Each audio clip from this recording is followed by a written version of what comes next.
The French Girl Destined to Rule the Ottoman Empire, a true story. This video reveals one of the strangest and most captivating stories in history. Its heroine was an innocent French girl, unaware that the words of a mysterious fortune-teller would change her life forever.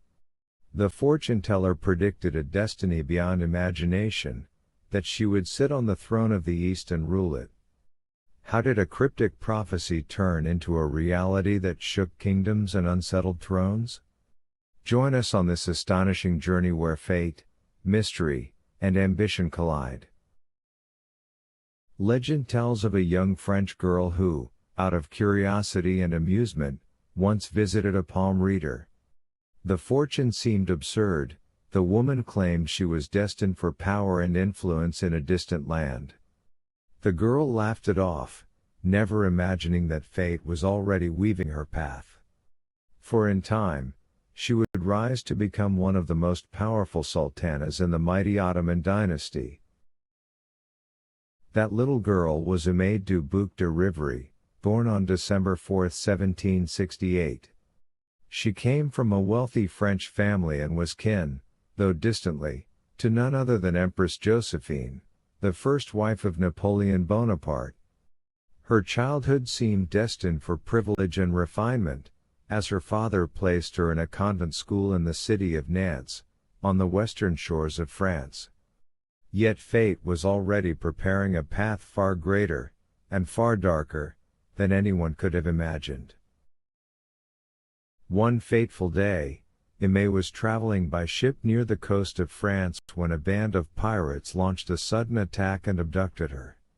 She was sold to the ruler of Algiers, who, enchanted by her striking beauty, chose to present her as a gift to the Ottoman Sultan of the time, Abdul Hamid I, unaware that this moment would forever change the course of her life. Umayyad joined the Sultan's harem and, thanks to her captivating beauty and intelligence, won the Sultan's love, becoming his favorite concubine. After some time, she gave birth to a son named Prince Murad and a daughter named Sultana Saliha, but both died in childhood. Before their deaths, Umayyad's influence grew, and she felt she deserved a higher status than that of a mere concubine. She persuaded the Sultan, who never refused her any request, to marry her. Indeed, the Sultan married her and granted her the title of Sultana. The Sultan changed her name to Noxidil, but she refused to change her religion and remained a Roman Catholic. The Ottoman Sultan married her in her faith, defying the state's rules that required the Sultan to marry a Muslim woman. In doing so, Umayyad broke this tradition and became the first Ottoman Sultana to be Catholic. Gradually, Noxidil's influence grew, extending beyond the harem to affect the politics of the Ottoman state. According to some sources, she reportedly suggested to her husband, the Sultan, reorganizing the state along French lines, abolishing the Janissaries, and replacing them with a regular army.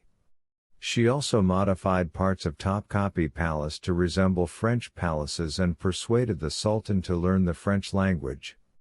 Thanks to her efforts, she succeeded in restoring friendly relations between France and the Ottomans. All of this fueled open resentment toward her from the rest of the Sultan's harem, who conspired against her and killed her infant son. However, some sources indicate that he died from smallpox. Her daughter, Sultana Saliha, also passed away, plunging Noxidil into grief and depression. Her husband, the Sultan, then offered her the responsibility of raising his son, Prince Mahmud, who would later become Sultan Mahmud II, after the death of his mother. Noxidil agreed and oversaw his upbringing. Prince Mahmud considered her his mother and never refused her any request. In April 1789, her husband, Sultan Abdul Hamid I, passed away. After his death, his nephew Selim III ascended to the throne, but he was later deposed and succeeded by Mustafa IV, the eldest son of Sultan Abdul Hamid from his first wife, Sultana Aisha. Sultana Aisha sought to eliminate Naqshidal and her son Mahmud, but Naqshidal managed to escape with her son. 13 months later, Sultan Mustafa was overthrown and executed. With Mustafa's death, Naqshidal's star rose once again, as her son Mahmud became the 30th Sultan of the Ottoman Empire and was officially crowned Sultan Mahmud II in 1808, while Naqshidal received the title of Valid Sultan, Queen Mother. Mahmud II is considered one of the Ottoman sultans who undertook significant reformist steps. However, he was still under the authority of his mother, Naqshidal. During his reign, the Janissaries were abolished. He carried out numerous modernizations in the Ottoman state along European lines and was known for his policies leaning toward the West and secularism. Some historians have given him the title the Reformist Sultan, even though the Ottoman Empire's territory noticeably shrank during his reign, losing many important provinces, either due to occupation, like Algeria, or because of their pursuit of independence. Just 8 years after her son ascended the throne, specifically in 1816, Sultana Naqshidal contracted tuberculosis. Her son, the Sultan, summoned doctors from all over the world for her, but they were unable to find a cure, and she remained bedridden. On August 21, Naqshidal's illness grew worse, and her son Sultan Mahmud went to her, wept beside her bed, and asked her about her final wish. She requested that he bring a Catholic priest. Her son, the Sultan, was surprised by her request, but he granted her final wish. This was the first time a Catholic priest entered the Ottoman imperial harem. Naqshidal breathed her last on August 22, 1817, after holding the title of imperial consort for 26 years and that of valid sultan for 9 years. She was regarded as one of the most influential and powerful sultanas in the history of the Ottoman dynasty.